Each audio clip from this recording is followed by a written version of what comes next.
Je trouve que c'est un endroit assez historique parce que dans l'ancien temps, il y avait les travailleurs de la Gécamine qui, leurs enfants, venaient ici pour passer de bons moments, leurs vacances. Et aujourd'hui, je vois ces endroits qui sont vraiment abandonnés, oubliés, délaissés.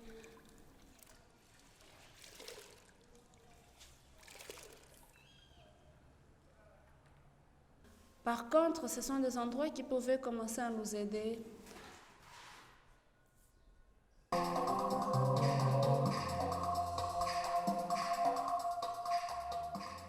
Je m'appelle Sarah Kadima, je suis danseuse chorégraphe et mère de 2 enfants.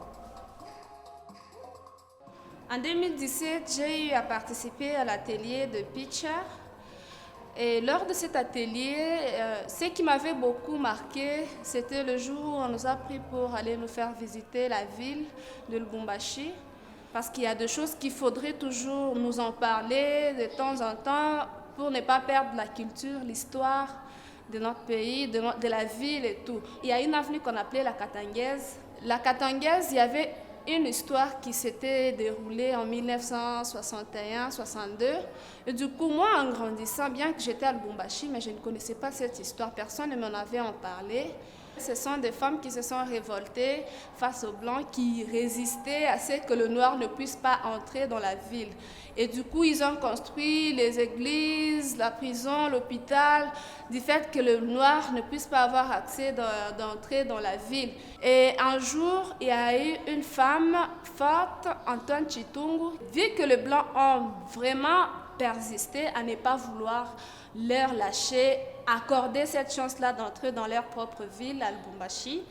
Et du coup, cette femme-là, elle a sensibilisé d'autres femmes pour leur dire que non. En fin de compte, elles se sont déshabillées, elles ont fait cette marche-là nues.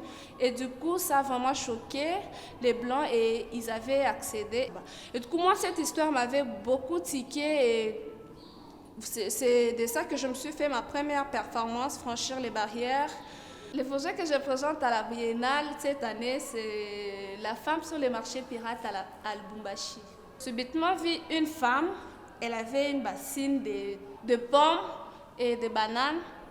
Du coup, elle vendait à la poste là.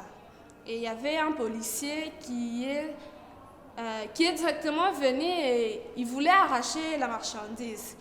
Et la femme, apparemment, elle a l'habitude de payer la caution à chaque fois que ce policier vient. Et cette fois, ça a tourné au vinaigre. La femme ne voulait pas lâcher sa marchandise et du coup, elle ne voulait pas non plus payer sa caution. Et du côté des femmes, je trouve que ces femmes-là sont fortes et elles dépassent les limites. Elles s'évadent, elles se mettent au point de tout, elles acceptent tout et elles refusent tout en même temps.